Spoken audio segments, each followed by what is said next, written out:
Bernard de Montréal et l'avertissement. Partie 2 de 2. Avertissement par rapport aux propos tenus dans le cadre de cet enregistrement. Je ne vous demande pas de croire ce qui est dit, mais plutôt de vérifier par vous-même si cela est réel avec votre ressenti ou votre intellect. Bonne écoute. Sinon, pour ce qui est de la vérification avec l'intellect, eh bien, à la différence de la vérification qui se produit avec le ressenti, c'est que le ressenti, ça permet une vérification multidimensionnelle et ça fait écho à la dimension psychique de l'individu, donc son contact avec son propre esprit. Alors que vérifier avec l'intellect, ça fait appel à la dimension intellectuelle de l'individu et ça se fait à travers la recherche scientifique. Donc, à l'époque actuelle, il y a des recherches qui sont produites et ce qui est intéressant de l'intellect, ben, c'est que ça se développe, la connaissance intellectuelle, très rapidement avec les universités un peu partout dans le monde qui sont branchées entre elles avec le réseau Internet. Donc, ça permet une accélération du savoir. Par contre, l'intellect, ça demande de l'énergie, parce que ça demande un travail de l'ego avec de l'analyse, la synthèse, alors que le ressenti, c'est instantané. L'intellect permet de travailler avec des informations à caractère matériel qui s'adressent au plan physique, alors que le ressenti, ça touche à la dimension métaphysique, ça touche aux dimensions parallèles, et donc ça touche à la multidimensionnalité de l'être.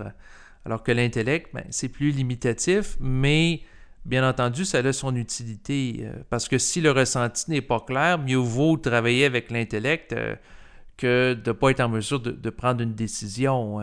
Donc, ça devient à ce moment-là une source d'information utile. Et les deux peuvent être utilisés en synergie pour se valider entre elles, là.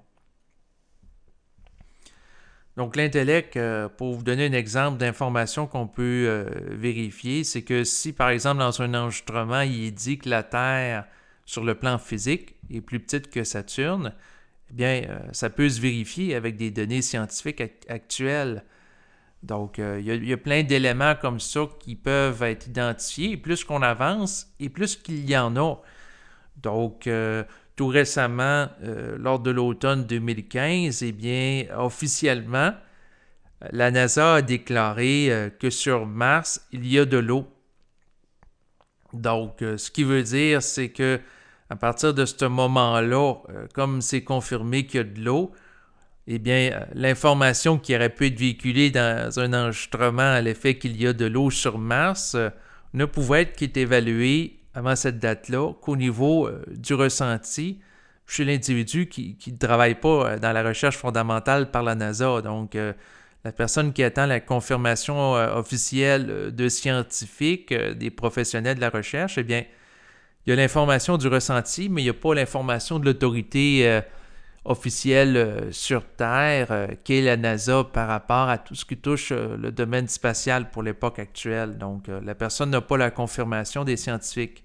Par contre, si la personne canalise l'idée dans son mental qu'il y a de l'eau sur Mars après l'automne 2015, eh bien, elle peut être validée par la science actuelle qui a dévoilé, qui a rendu public qu'il y avait de l'eau sur Mars. Mais si la personne est vraiment branchée sur son ressenti, une personne qui aurait vécu sur la Terre au Moyen Âge ou il y a 10 000 ans aurait pu avoir un ressenti de cette information-là. Parce que la science de l'esprit qui est canalisée dans le ressenti de nature universelle, tandis que la science qui provient de l'intellect est progressif. Donc, autrement dit, avant l'automne 2015, on ne pouvait pas dire officiellement qu'il y avait de l'eau sur Mars. Là, on peut le faire depuis ce moment-là, puis de parler ça publiquement. Là. Donc, c'est devenu un fait. Donc, c'est une construction progressive qui a fait qu'un jour, on a reconnu que la Terre était ronde et que par la suite, on reconnaît qu'il existe de plus en plus d'exoplanètes. Donc, il y a un dévoilement progressif qui se fait.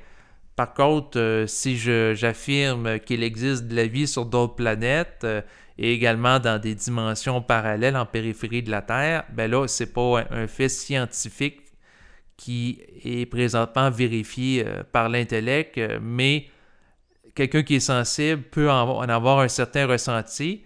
Et si elle n'a pas de ressenti par rapport à ça, et qu'elle ne peut pas vérifier non plus l'information avec l'intellect, eh bien, à ce moment-là, c'est une information qui n'est pas pertinente pour elle.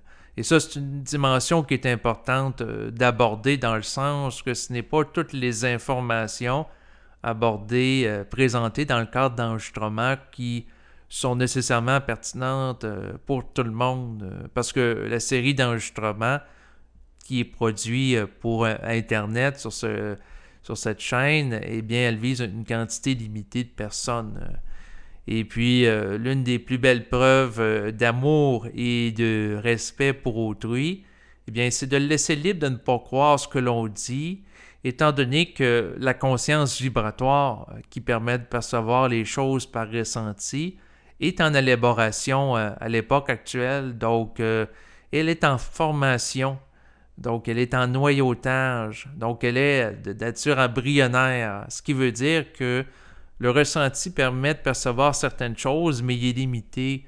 Et éventuellement, ça va augmenter la perception à travers le ressenti au fil des prochains siècles et générations chez les habitants de la Terre qui sont appelés à vivre le phénomène de la fusion avec l'esprit. Et puis, c'est la raison pour laquelle il faut être extrêmement prudent quand on présente des informations sur Internet qui ont trait à des sujets qui concernent la conscience, qui concernent l'invisible, des contacts aussi avec l'invisible, parce que beaucoup de gens vont vivre soit de l'anxiété, de l'angoisse, de la fascination à l'égard d'individus qui effectuent de la canalisation d'entités.